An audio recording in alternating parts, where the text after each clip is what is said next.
سلام عليكم كتب ربكم على نفسه الرحمة أنه من عمل منكم سوءا بجهالة ثم تاب من بعده وأصلح فأنه غفور رحيم.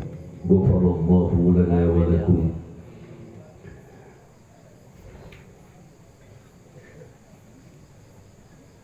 Para kiai,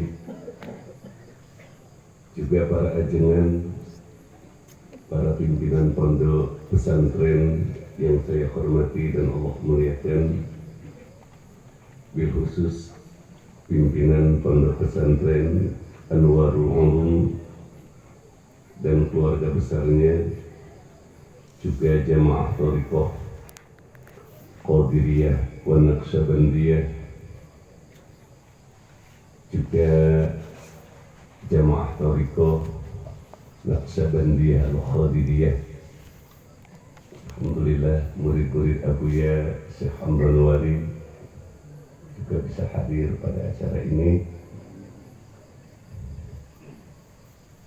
dengan kehadiran Tengku Khairun Nas dan para rekan. Saya mengucapkan banyak terima kasih dan semoga kita menjadi murid-murid thariqah yang shadiq.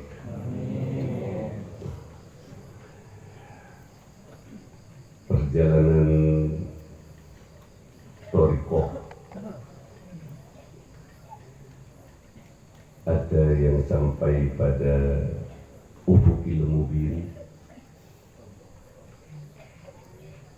itu baru sayrul awal, perjalanan buat murid pada perjalanan pertama, dan itu pun cukup sulit, tidak mudah. Setelah itu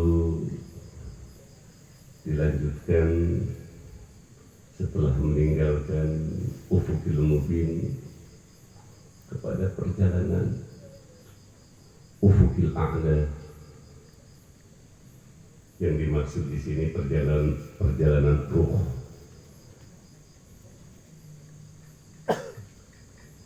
Kemudian dilanjutkan kepada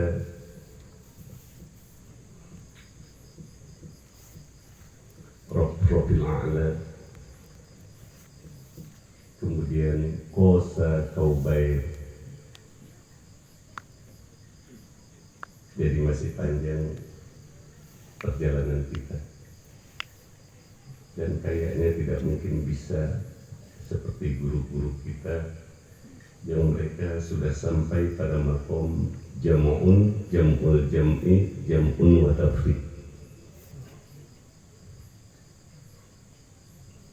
Apalagi untuk bisa menduduki makom-makom inzal yang pernah diduduki oleh para mursyid kita. Tapi tidak apa-apa, kita memiliki guru kita adalah mursyid, dan murid-muridnya termasuk murid shadiqun. Insyaallah kita dikumpulkan dengan Sultan Aulia Sayyidina Syekh Abdul Qadir Jailani, yang pada malam ini kita haulkan bersama.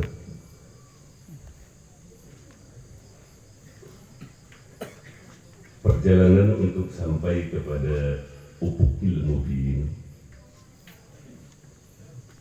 seseorang harus bagus husnul a'mal di saat dia melakukan perintah Allah. Tidak boleh ada sesuatu yang yahuquhu anil qabul, sesuatu yang Allah enggak mau menerima amalnya. Karena bagusnya amal ibadah adalah yang Allah terima. sebanyak apapun amal ibadah yang kita lakukan, jika tidak diterima Allah, ciri amal itu dia jelek. Maka kita nggak boleh bangga dulu dengan amal ibadah kita.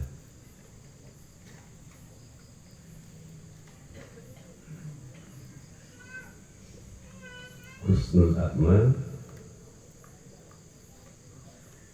adalah ibadah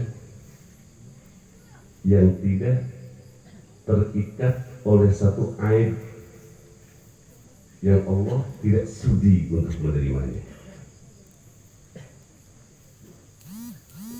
Kenapa Allah tidak terima? Karena pada amal itu ada riyaun. Jika ada riya dalam amal ibadah kita, maka amal ibadah itu tidak baik. Jangankan dia bisa meninggalkan dunia, melepaskan dari keinginan dunia saja tidak bisa. Karena orang-orang riya tidak akan pernah bisa melepaskan hatinya dari ingin dipuji, ingin punya pangkat, ingin mewah. Itu jika keluar amal ibadah dari hati yang seperti tadi, maka amalnya itu jelek.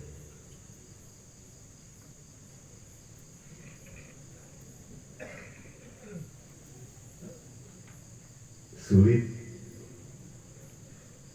terutama zaman sekarang ini, kita ingin mendekati derajat guru-guru kita. Segini yang punya guru, lalu bagaimana orang yang beribadah tidak punya guru? Allah. Segini kita punya guru. Kalau malam hari jadwal zikir kita itu terlambat, kadang guru ngebangunin. Itu pasti.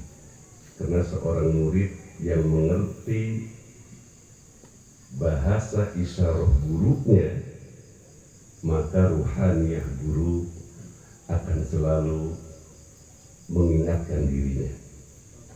Kalau seorang murid tidak mengerti isyarah bahasa guru, maka dia akan jalan sendirian. Dan di saat dia turun ibadahnya, biasanya gurunya nggak datang dalam mimpinya. Seorang santri yang dekat hubungannya dengan guru, dia menjadi pelayan gurunya, maka dia akan mengerti isyarah gurunya. Apa yang diinginkan oleh gurunya, apa yang tidak disukai oleh gurunya, sampai dia fana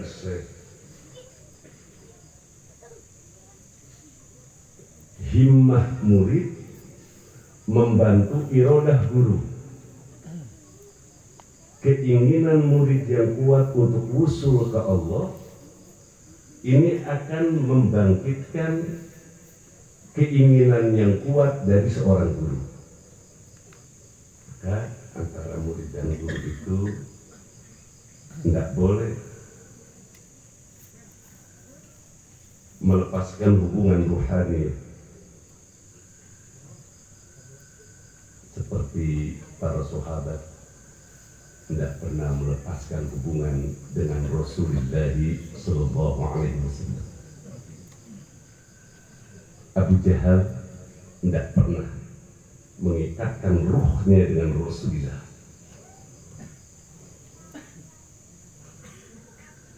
Maka Abu Jahal tidak pernah bisa mengerti isyarat Rasulullah.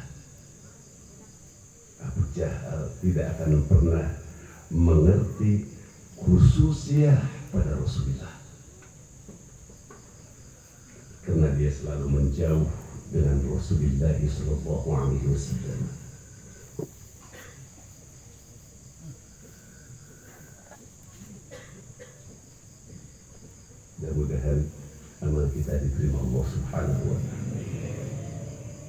Karena tidak ada yang paling ditakutkan oleh orang Torikoh, tidak ada lagi Pak.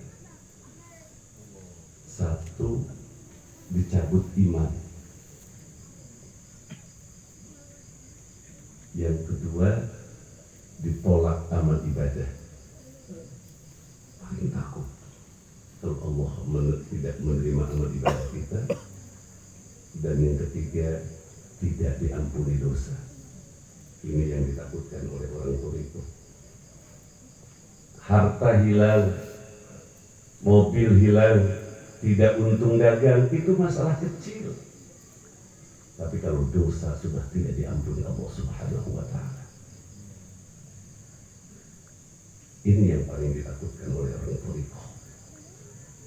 Maka kenapa orang-orang Torikoh itu jarang ngomongin dunia? Malu. Kita hidup ini kok kayak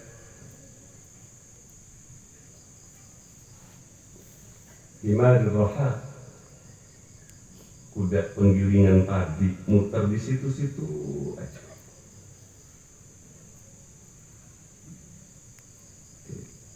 Kalau kita zikir minta rezeki segala macam, malu.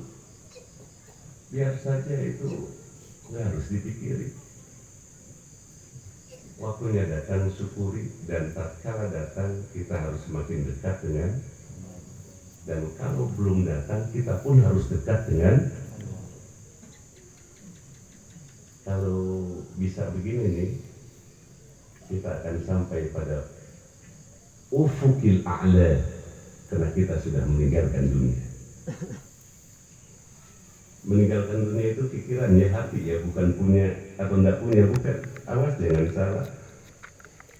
Orang Torikoh sekalipun dia punya duit banyak, semiliar, duit itu nggak membahagiakan dia, biasa saja. Biasa. Yang membahagiakan dia apa? Sebagaimana bahagianya Nabi Daud alaihi salatu wassalam, kata Allah Subhanahu wa Ta'ala, bi fafroh, denganku kamu harus bahagia hai Daud. Kalau kita mencari kebahagiaan pada selain Allah, ketahuilah kita akan kecewa dengan sesuatu itu tatkala hilang dari hadapan kita. Tapi kalau kita bahagia dengan Allah, Allah tidak akan pernah meninggalkan kita. Bahkan ingatnya kita dengan Allah dan ingatnya Allah dengan kita tidak terbanding. Kita banyak lupanya kepada Allah dan Allah tidak pernah lupa dengan kita. Kita saja yang banyak melupakan Allah.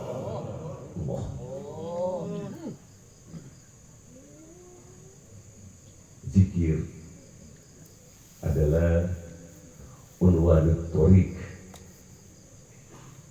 tihangnya thorikoh, jalan menuju Allah adalah zikir. Sehingga Sayyidina Ali karramallahu wajhah menerangkan ad-dzikru baina dzikraini wa taubatu bainal fardaini. Mengingat itu berhubungan dengan yang diingat.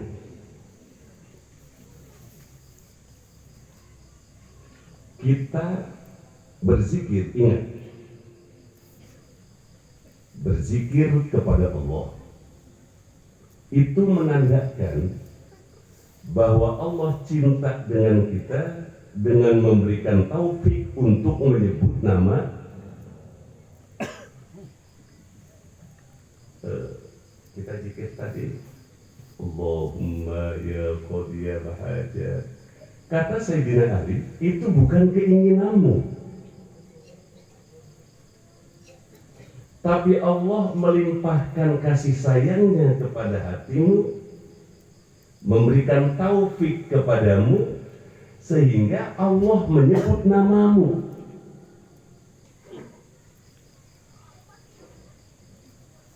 Apa yang dikeluh kesahkan sama orang yang berzikir? Tidak ada. Dahum fi haudihim yal'abun. Kalau ada orang dia senangnya dengan menyebut nama selain Allah, tinggalkan mereka. Kamu jangan ikut-ikutan. Kulillah summa dharhum fi haudihim yal'abun. Ucapkan Allah, lalu bermainlah dalam telagamu, yaitu berzikir dengan Allah akan hibur kita. Seperti sekarang kita dihibur oleh Allah, tenang hati kita. Kalau hati kita nggak tenang, berarti Allah nggak terima zikir kita tadi.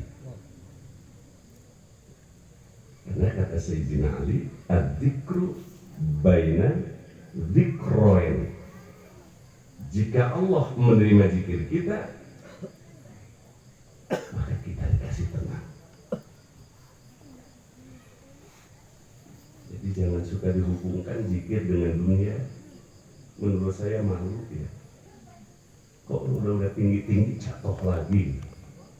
Bagaikan orang yang naik gunung, ingin naik derajat, sudah di atas gunung, pengen dunia lagi turun. Ini harus dipikirin, Pak. Waktunya kerja, usaha yang jujur, jangan jahat, jangan nipu orang. Karena buat orang Toriko, di saat dia bekerja dan berjualan, hatinya tidak akan lupa dengan Allah. Itu pasti. Orang Toriko itu, sekalipun dia macul, hatinya tetap berhubungan dengan Allah. Bagaimana? Tenaga yang ada pada dirinya, ini yang memberikan adalah Allah. Maka di saat dia mencangkul, dia nggak lupa dengan Allah. Berbeda dengan orang yang nggak kenal Allah. Di saat dia mencangkul, ingat akan tenaganya, lalu dia memberikan rencana. Kalau panen ini baik, padinya montok, saya akan begini, akan begini, akan begini. Dari awal sampai akhir dia mencangkul dan menanam dan panen, Allahnya nggak ada.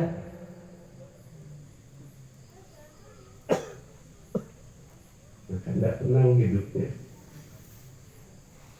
Ini yang disebut tafakur. Tafakur sama pikir beda.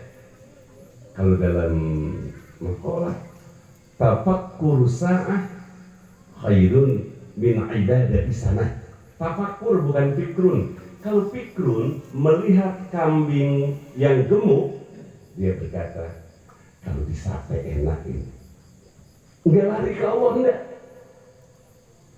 Sementara kalau tafakur melihat kambing yang gemuk, ingat dengan Allah. Kambing yang menciptakan Allah. Dia yang mematikan Allah. Di saat dia punya kambing, kambingnya mati, buat dia nggak ada sedih. Kenapa? Karena semuanya milik Allah.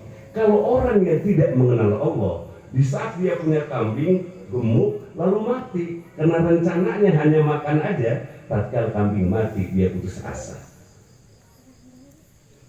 Bayangkan betapa rendahnya hidup itu. Hanya kambing putus asa. Hanya belum hasil usaha putus asa. Ya Allah, kalau seperti itu lebih baik mati muda-muda. Benar. Apa sih hidup kayak begitu? Ngurusin perut aja, kantong aja. Yang begitu nggak harus dipikirin. Banyak orang Toriko nggak mikirin kayak begitu, duitnya berkah-berkah. Nggak harus dipikirin, misal hafid, nggak harus jalani saja. Sebab dalam ilmu tauhid ada tanjiji kodim, ada tanjiji hadis, selesai. Ada rencana Allah, dan rencana Allah akan terbukti. Cuma manusia diberikan untuk ikhtiar. Dalam ikhtiar kita berdoa dan berusaha, selesai. Loh, ada putus asa itu bagaimana? Apalagi kalau orang-orang yang sudah sampai ufukil a'la, Pak, dia malu. Dia akan istighfar kepada Allah. Di saat dia berzikir, ingat mobil, astagfirullahaladzim. Dia malu kepada Allah. Itu orang-orang yang sudah sampai pada ufukil a'la. Itu belum jazbah. Jazbah itu apa sih, Pak? Allah narik roh kita untuk menuju Allah. Itu jazbah. Roh kita ditarik, nggak resep dengan dunia, ditarik oleh Allah, resepnya sama Allah. Ingatnya sama asma dan sifat Allah. Itu jazbah Allah yang narik untuk resep dengan sifat Allah. Seperti orang ditarik dengan dunia, lupa dengan Allah. Ada tidak? Ada. Maka Ibnu Athaillah Skandari,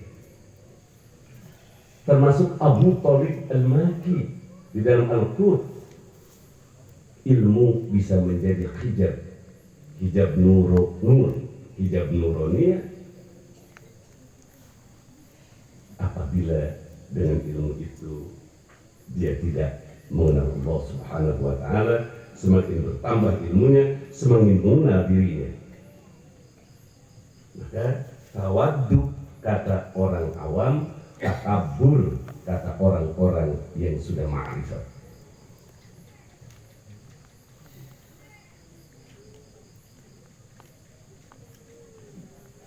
Mudah-mudahan kita istiqomah di dalam mengamalkan tauhid.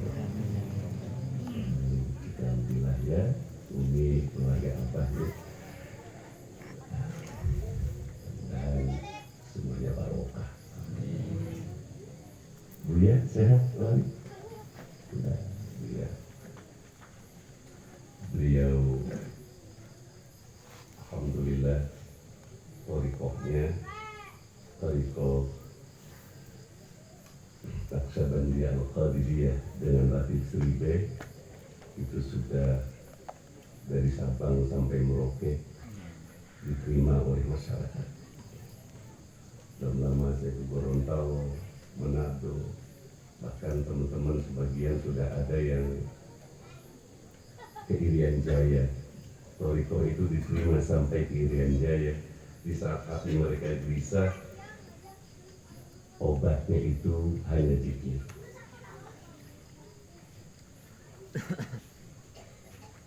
Jadi zikir, karena kalau orang zikir itu nggak ngomongin dunia, nggak ngomongin kesalahan orang lain, nggak ngomong-ngomong urusan orang lain, kita ngurusin diri kita sendiri yang masih banyak lupa dengan Allah.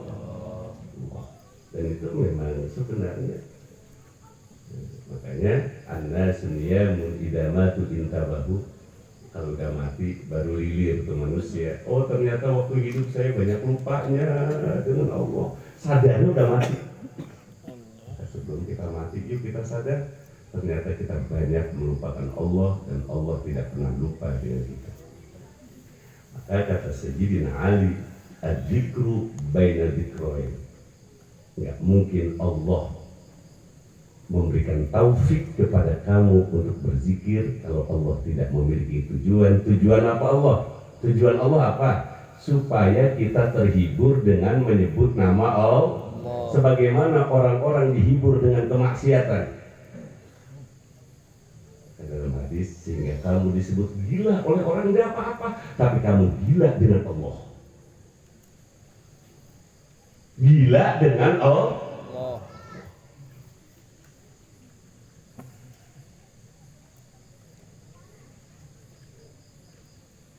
Yang jelek itu gila lepas daripada taklif. Karena gila nggak wajib sholat, puasa, itu gila jelek. Orang thariqah insya Allah tidak. Karena di otaknya pada latifatul nafas hanya ada asma dan sifat Allah. Dia bisa membedakan kalimat wahidun dan ahad. Qul huwallahu ahad, bukan wahid. Wahid adalah mutasabatus sifat, ahad ahadiyah zatiyah. Maka pikirannya hanya engkau ya Allah. Matanya melihat laut tapi pikirannya tembus tafakur, ingat kepada kebesaran Allah. Semakin banyak melihat alam, semakin malu di hadapan Allah. Itu tawadhu. Yang kata sebagian orang itu adalah bukan tawadhu. Maka tawadhu sebenarnya bukan melihat posisi makom kita yang rendah, tapi melihat diri kita ini rendah di hadapan Allah. Maka orang yang tidak akan mengenal Allah, orang yang tidak kenal Allah, dia tidak akan pernah bisa tawadhu. Sekali lagi, orang yang tidak mampu membedakan asma dan sifat Allah tidak mampu untuk membedakan wahid dan ahad, jangan harap dia bisa tawadhu secara hakiki. Paling tawadhunya di hadapan orang karena pengen di alam, tapi di hadapan Allah tidak bisa tawadhu. Inilah ada ahadiyah, maka ada muraqabah ahadiyah disusul dengan muraqabah ma'iyah, disusul dengan muraqabah aqrabiyah, susul mahabbah fid dairatil ula, mahabbah fid dairatis tsaniyah, terus naik sampai 20 muraqabah. Kalau di Aceh cukup 7 latifah, 3 muraqabah, 7 tambah 1 muraqabah mutlak disebutnya dengan 11 latoif. Karena muraqabah hakikatul Quran, muraqabah hakikatus shalah, muraqabah hakikatul Ka'bah sudah terwakili dengan muraqabah mutlak. Karena dengan muraqabah mutlak seseorang bisa sampai kepada ufukil mubin. Di atas ufukil mubin perjalanan kedua ufukil a'la. Di atas ufukil a'la rokrofil a'la. Di atas rokrofil a'la makom Rasulullah kausaini au adna. Maka makom Rasulullah adanya pada latifatul akhwa. Saya ngomong di hadapan orang toriko. Kalau orang toriko yang bukan toriko nggak mengenal istilah-istilah ini, maka latifatul akhwa adalah makom Rasulullah Sallallahu Alaihi Wasallam. Hadirin terakhir, ngaji itu nggak harus banyak-banyak, zikir yang harus banyak. Mungkin pakai apa kalau kata Yerori itu banyak ngaji nggak dipakai membelaur. Air ikan banyak tapi nggak kebawa semua, lebih baik punya satu tapi bisa kemakan. Kalau zikir langsung hubungan kita dengan Allah, nggak ada istilah membelaur, nggak ada, sia-sia nggak ada. Nah, terakhir, Sayyidina Ali karramallahu wajhah berkata,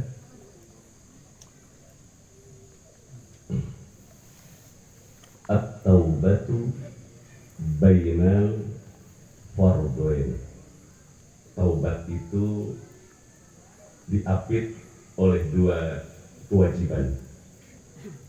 Kewajiban pertama, orang itu wajib menjauhi dosa, wajib. Tapi jika dia terpeleset, bagaimana? Wajib taubat. Orang wajib meninggalkan dosa. Jangan sekali-kali dekati hal-hal yang dilarang oleh Allah. Tapi kalau dia terpeleset, bagaimana? Apakah akan menjauhi Allah? Jangan, kata Sayyidina Ali. Taubat, wajib hukumnya taubat, dekati Allah. Berarti ada orang-orang yang cepat, jazbah, ditarik oleh Allah, lalu cepat untuk menuju Allah karena banyak ingat karena biasanya orang kalau banyak ingat dosa hatinya lembut. Contohnya Abdullah bin Mubarak itu bukan orang baik-baik sebelumnya. Fudail bin Iyad perampok, tapi hatinya banyak menangis. Karena banyak menangis, lalu dia banyak berzikir, dan penting lagi beliau punya guru, lalu dibawa oleh gurunya ruhaniyahnya, maka dia menjadi wali min auliya billah. Ada orang ibadahnya banyak tapi lambat untuk sampai ke Allahnya. Kenapa? Karena merasa suci. Dan di saat kita merasa suci, ketahuilah amal ibadah kita ditolak. Merasa ya. Suci bagus, merasa suci jelek. Pinter bagus, merasa pinter jelek. Bodoh jelek, merasa bodoh bagus. Itu kebanyakan kan orang merasa suci dan merasa pinter, padahal kotor. Maka lebih baik orang mengaku dirinya kok, sekalipun emang kotor gitu, dia akan ditarik oleh Allah. mengenal sifat-sifat Allah, lalu ada himmah semangat. Tapi ingat punya guru. Kalau nggak punya guru suka berhenti di tengah jalan, nggak kuat lama, sebulan udahan. Kalau punya guru nggak dibimbing, itu yang disebut dengan murid sodik. Jadi sebanyak apapun kesalahan kita, kata Sayyidina Ali, dosa kita banyak, hanya jalan taubatlah untuk penyelesaiannya. Mudah-mudahan Allah ampuni dosa kita. Segitu, ayo semangat. Saya nggak mungkin sampai nerangin apa itu, apa namanya tadi, ufukil a'la, ciri-ciri ufukil a'la, kendaraan sampai ufukil a'la. Juhud aja satu, dengan juhud kita bisa sampai kepada ufukil a'la, dari ufukil a'la sampai kepada kausaini au adna. Kemudian ada tadalli. Makanya Rasulullah sekalipun dia dibedah dalam Isra wal Mi'raj, awas jangan ada anggapan bahwa Rasulullah lupa dengan Allah. Ngomong begitu aja udah ngejelekin Rasulullah. Itu tadalli, Pak. Bukan berarti Rasulullah nggak ingat Allah di saat dia diberangkatkan. Hati Rasulullah nggak pernah lupa dengan Allah. Setelah tadalli baru tadalli. So nanti akan kita teruskan. Terlalu banyak juga nggak baik. Kemudian husnul khotimah. Al-Fatihah.